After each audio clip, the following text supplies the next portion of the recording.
Okay, so picture the scene. It's January 8th, 1943. We're right in the thick of World War II. The entire world is on fire. Right. We're in New York City, the Hotel New Yorker on 8th Avenue. We go up to the 33rd floor, room 3327, and inside there's a body.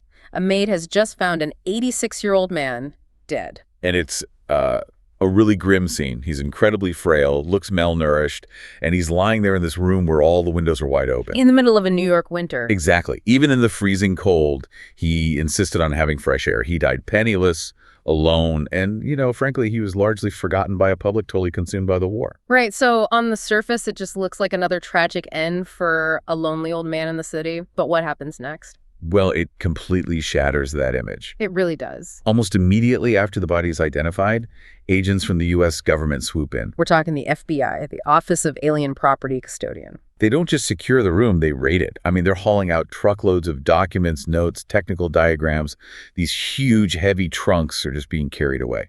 It honestly sounds like the first scene of a spy movie. Right. And you have to ask yourself, why? Why was the most powerful government on Earth, while fighting the Nazis and the Japanese Empire, so utterly terrified of the scribblings of a destitute old man? Exactly. They weren't looking for his diary. They were hunting for blueprints. Blueprints for a weapon. A weapon this man had claimed to invent called Teleforce, or, as the tabloids love to call it, The death ray. the Death Ray. A weapon he claimed could, melt airplane engines from 250 miles away? Something that could make any nation's borders impenetrable. And the government just couldn't risk that he wasn't bluffing. Because the man in that hotel room, he wasn't just some random inventor. This was Nikola Tesla. The wizard, the man who, and you can really make this argument, invented the 20th century before the 19th was even over. So that's our mission today. We're not just doing a biography. We're doing a deep dive into the operating system of a mind that gave us the modern world, from the electrical grid to radio to robotics, but ended up dying broke, feeding pigeons in a park. And we're going to pull from everything. His autobiography, my inventions, those declassified FBI files you mentioned, patent records.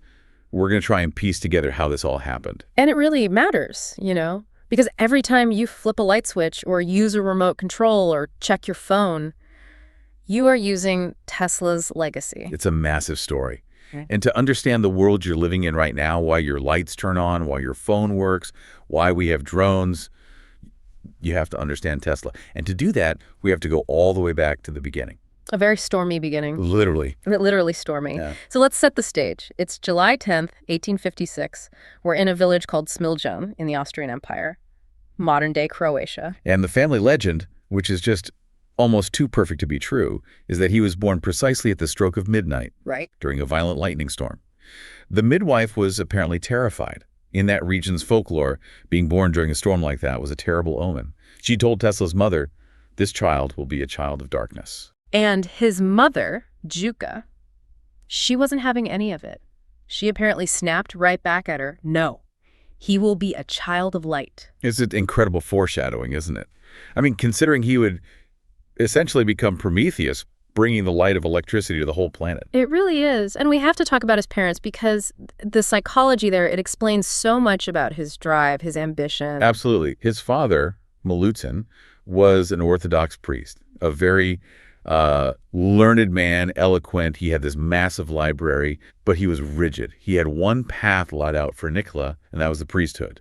No discussion. Which has got to be a tough break if you're a kid who's just obsessed with taking things apart and figuring out how they work. Exactly.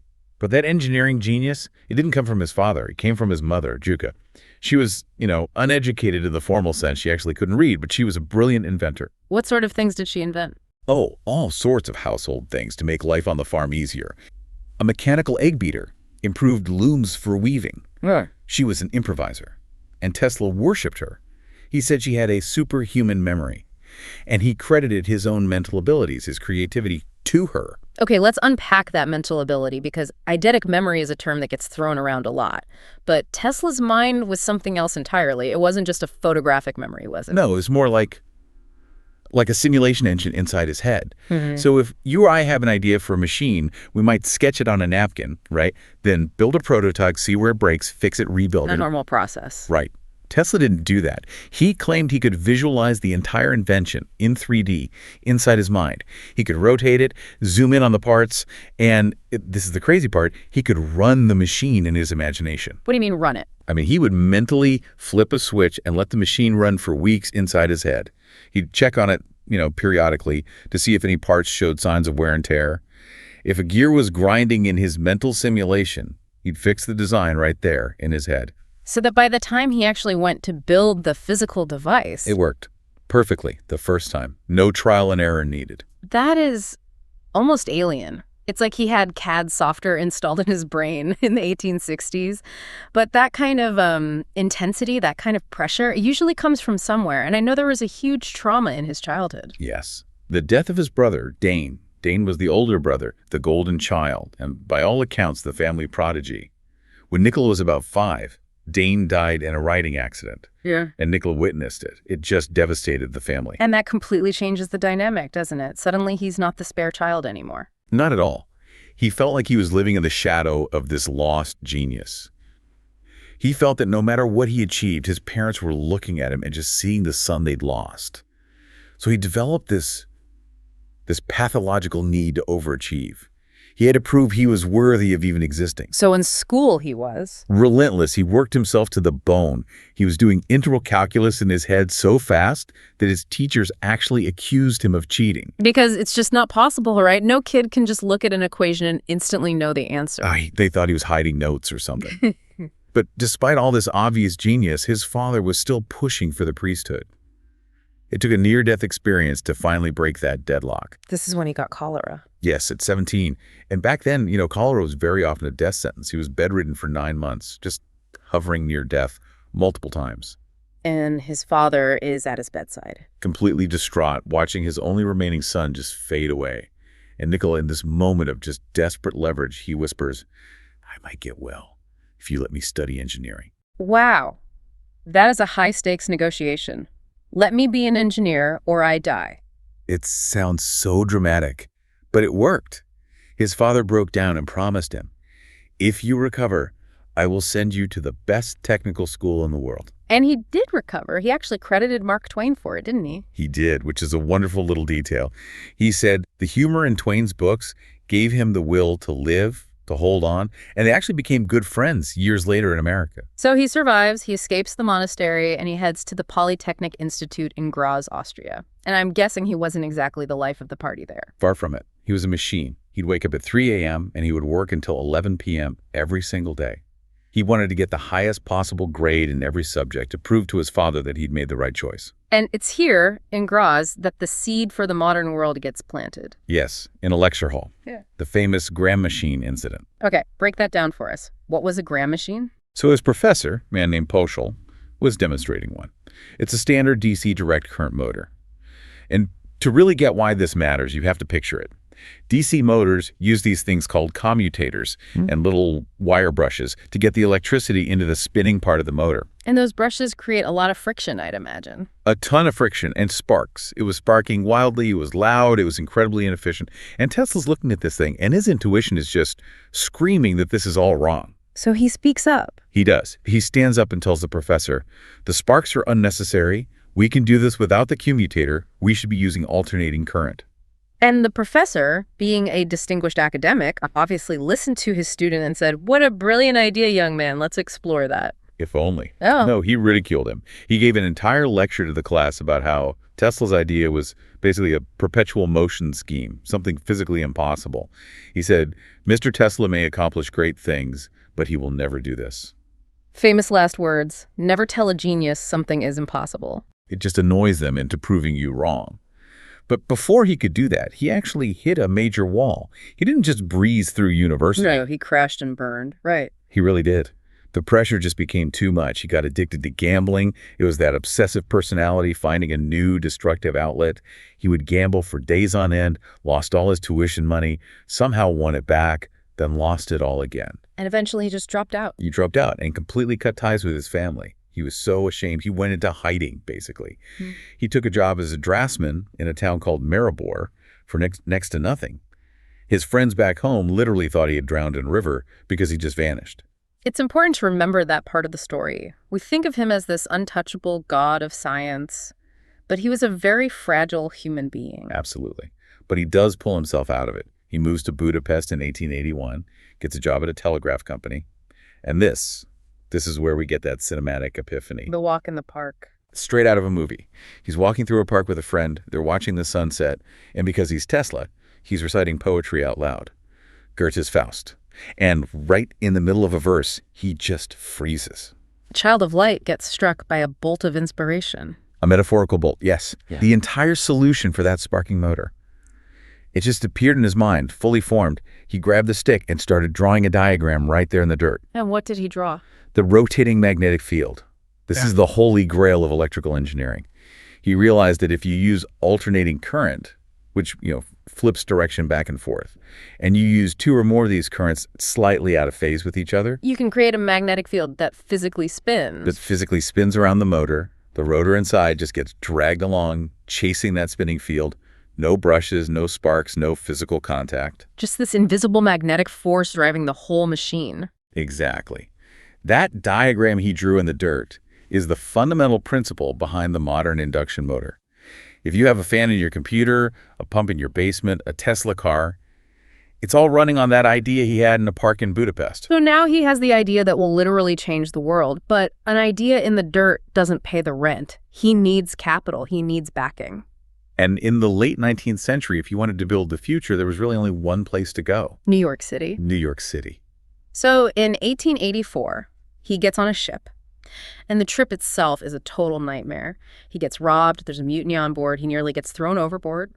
He finally lands in New York with exactly 4 cents in his pocket. 4 cents, a book of his own poems, and 1 letter of recommendation. But that letter was the key. Who is it from? It was from a man named Charles Batchelor, who was a business associate of Thomas Edison over in Europe. And the letter was addressed to Edison himself. What did it say? It was incredibly short and to the point. It just said, "I know 2 great men, and you are one of them. The other is this young man." Wow, that is one hell of an introduction. So Tesla goes to meet the Wizard of Menlo Park, Thomas Edison. And he gets hired on the spot. He starts working at the Edison Machine Works on the Lower East Side. But we have to understand, this was never going to work out. These 2 men were oil and water. They were polar opposites. Okay, let's break that down. How are they so different? Well, Edison was the ultimate tinkerer, the king of trial and error. If he needed a filament for his light bulb, he'd test 10,000 different materials, bamboo, horsehair, thread, until one of them worked. He didn't care about the underlying theory, he just cared about results. And Tesla found that approach. Inefficient, messy. Yeah. Tesla was theoretical. He did the calculus first. He felt you shouldn't build anything until you'd proven in your mind that it would work. So you have the calculated architect versus the brute force builder, and then, of course, the huge technology dispute. Edison was all in on direct current, DC. And Tesla knew AC was the future. And that tension just boils over with the famous bonus incident. Edison had these DC generators on a ship, the SS Oregon, and they were terrible, inefficient, always breaking down. So Edison, maybe half joking, tells Tesla, if you can redesign these and fix all the problems, there's $50,000 in it for you. And we should be clear, $50,000 in 1884 is an astronomical amount of money. It's like $1.5 million today. It's life-changing money. It's startup capital. Exactly. So Tesla takes him at his word. He works around the clock for months.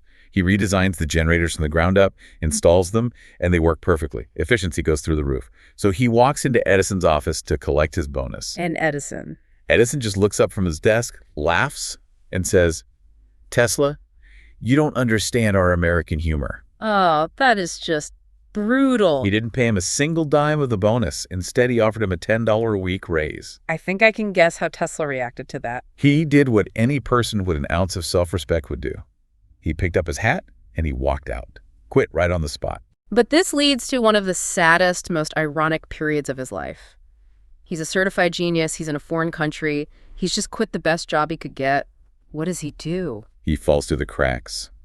For nearly a year, Nikola Tesla, the man holding the keys to the entire modern electrical age in his brain, was digging ditches.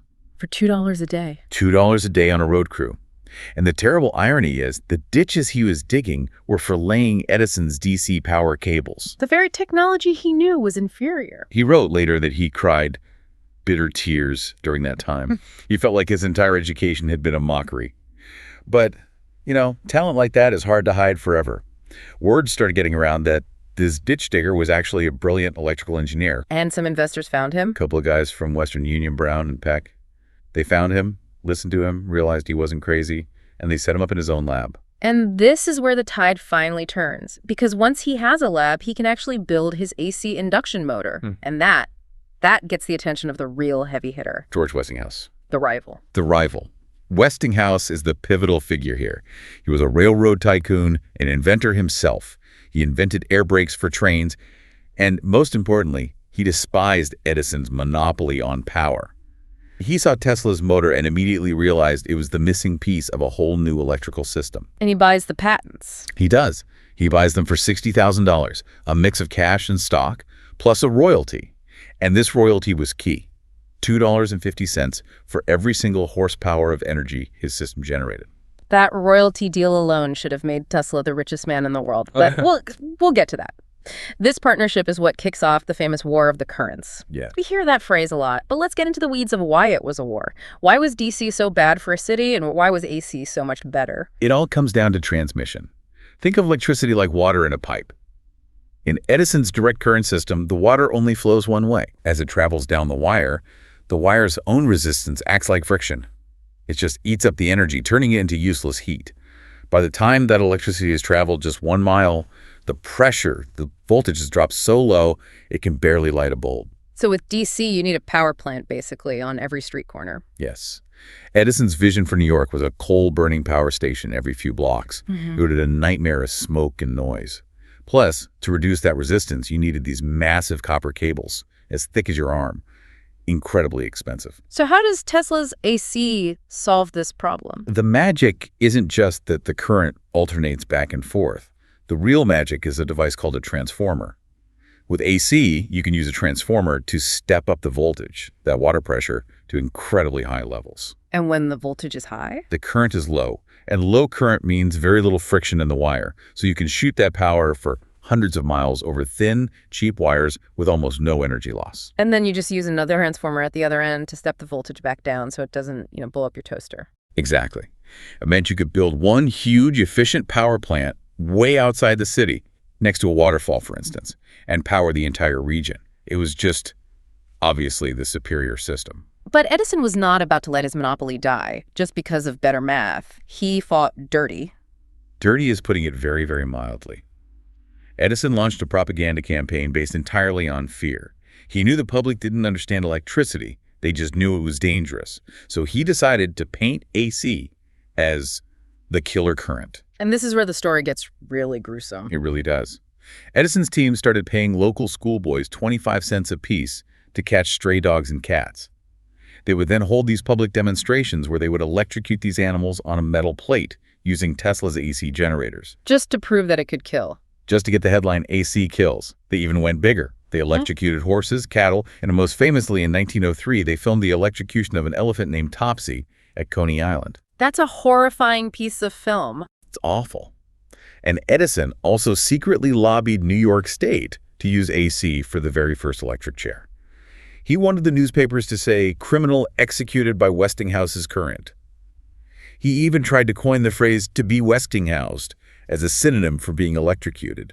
That is unbelievably dark marketing. So how does Tesla fight back against this? He can't just write a letter to the editor. No, he had to become a performer, a showman. Tesla realized he had to physically show people that AC could be safe if you handle it correctly.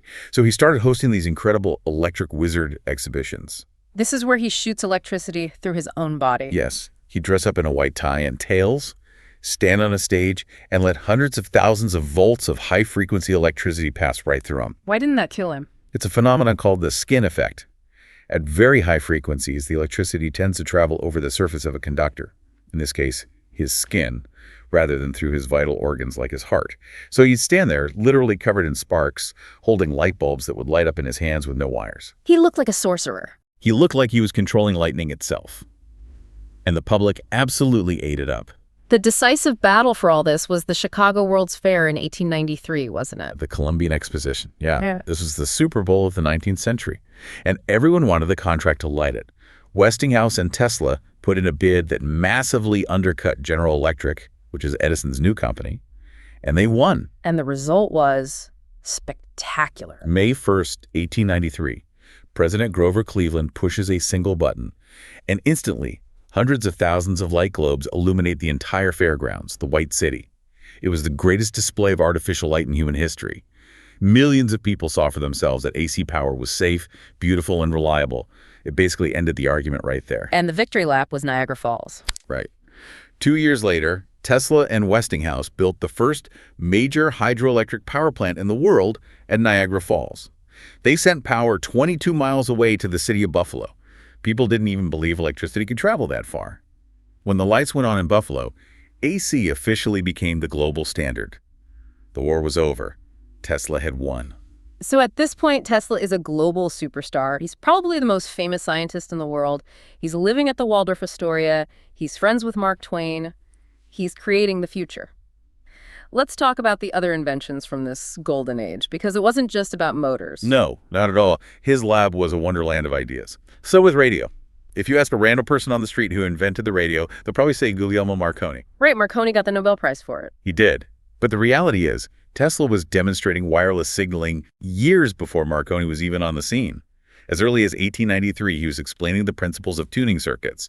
He was all set to transmit a signal 50 miles from his lab to West Point. So what happened? Why did Marconi end up getting all the credit? A complete tragedy.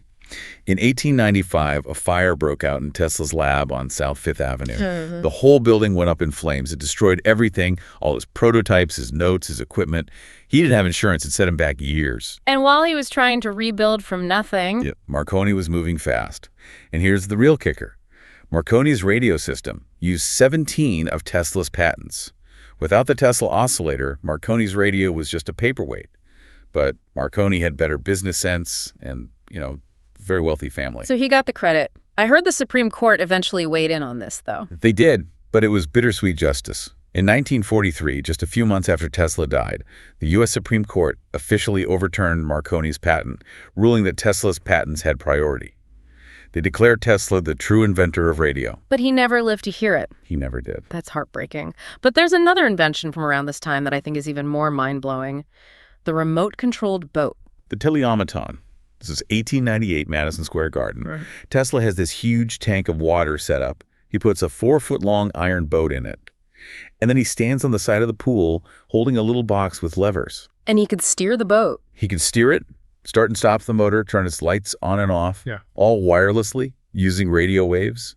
The crowd completely freaked out. You have to remember, people were still trying to get their heads around light bulbs. Wireless control looked like straight-up witchcraft. I read that people were shouting out questions asking if there was a trained monkey inside the boat. They were. They genuinely thought there had to be a tiny animal hidden inside steering it.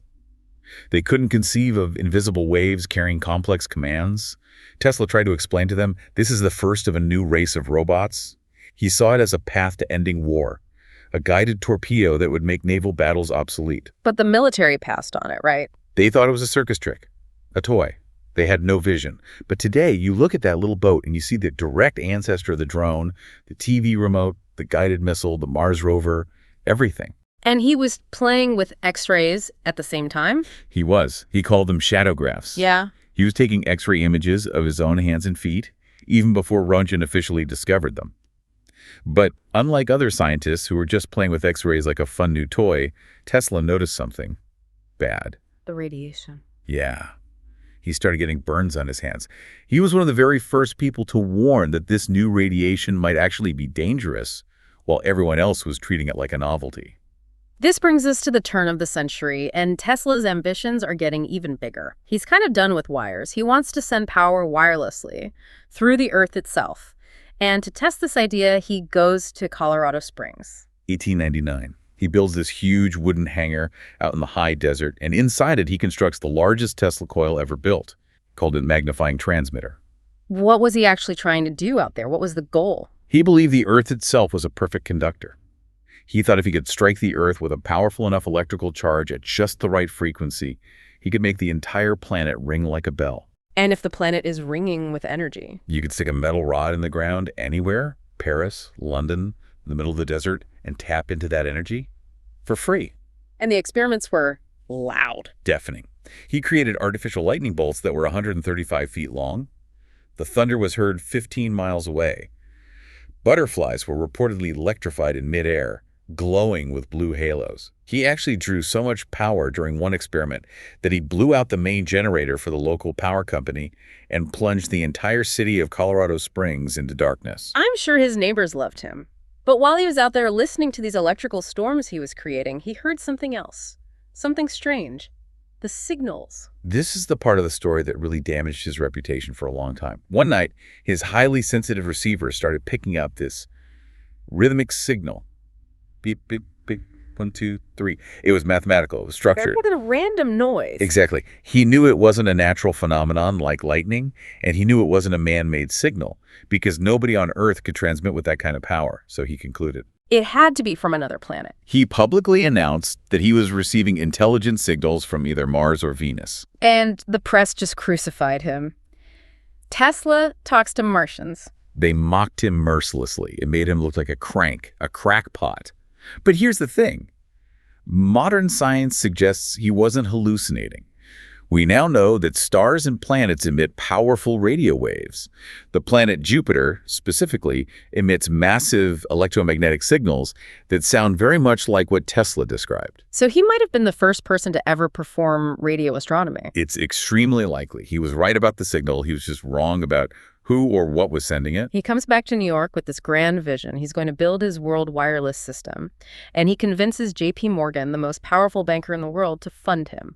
This is the Wardenclyffe Tower. And this was the beginning of the end. He bought land out on Long Island. He started building this incredible 187-foot wooden tower with a massive copper dome on top. It looked like a giant mushroom. He told Morgan it was for radio, right? Yeah. To compete with Marconi. That was the public story.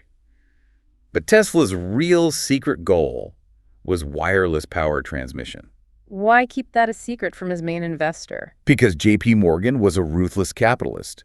Morgan owned copper mines. He owned rubber plantations. He owned utility companies. He made his money by selling electricity and the wires to transmit it. And Tesla's grand plan is to give electricity away for free through the dirt. Exactly. When Morgan finally figured out the true purpose of the tower, he pulled the plug. There's that famous, maybe apocryphal story where Morgan asks him, if anyone can just stick a rod in the ground and get power, where do I put the meter? It's the ultimate clash. The humanitarian scientist versus the profit-driven world. If you can't meter it, you won't fund it. And Tesla begged him. He wrote these desperate letters.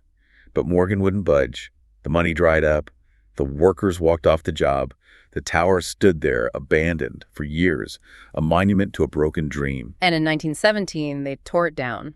They dynamited it and sold it for scrap metal to pay off some of Tesla's debts. That image of the tower falling, it really symbolizes the shift in his life.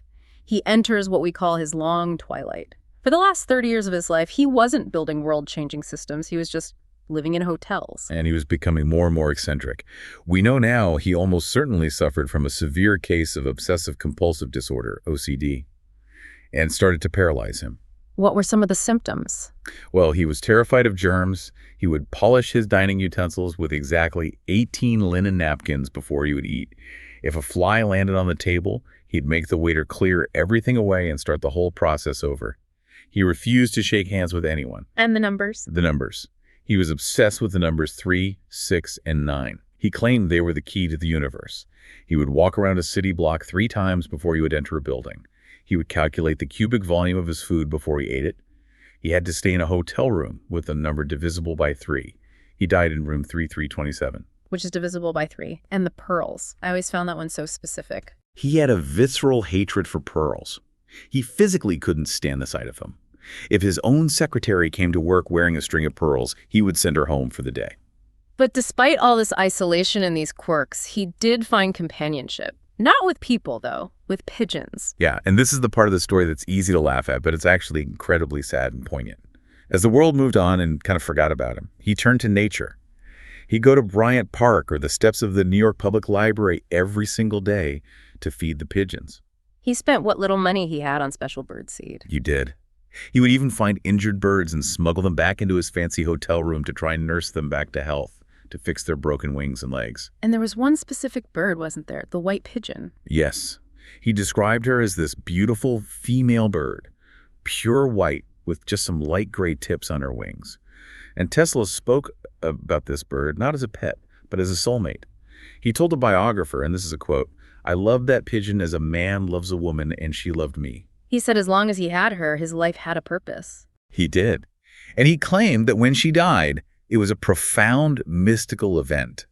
He said she flew into his room one night, and he saw this powerful beam of light coming from her eyes, brighter than any lamp he'd ever invented. And she died in his hands. She died in his hands. And he said in that moment, something went out of my life.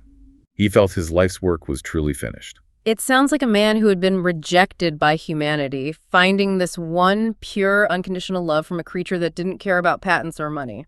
I think that's exactly what it was. But even as the crazy pigeon guy in the park, he was still making headlines.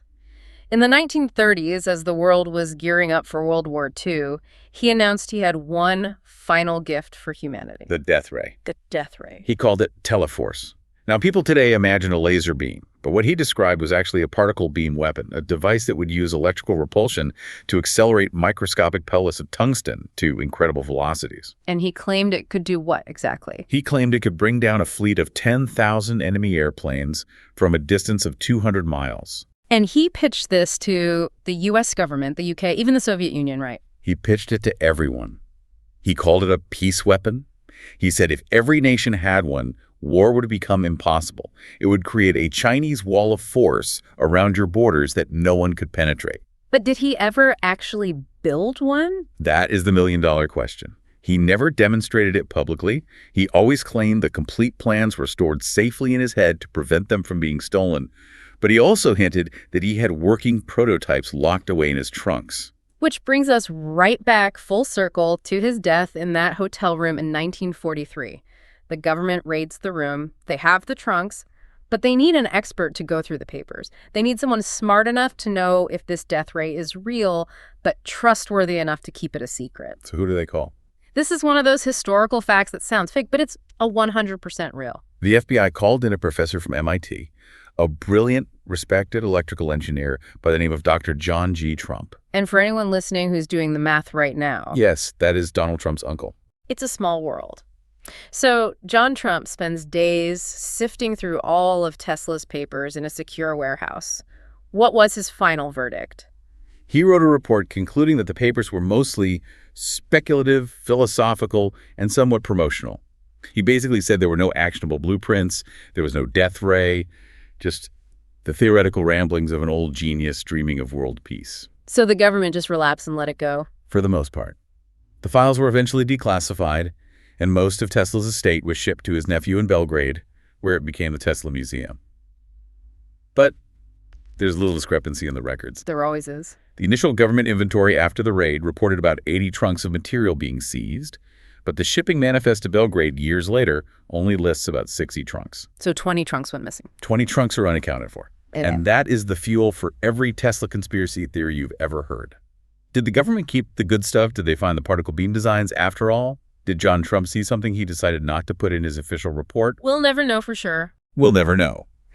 But we do know that particle beam weaponry became a massive area of research for the U.S. military during the Cold War, the Star Wars program. So whether they got it from Tesla or had to reinvent it themselves, the idea was out there. When you step back and look at the whole picture of his life, it's just overwhelming. AC power, induction motors, radio, remote control, neon lights, X-rays, hydroelectric power. And his predictions. In 1926, he gave an interview where he predicted the smartphone with chilling accuracy.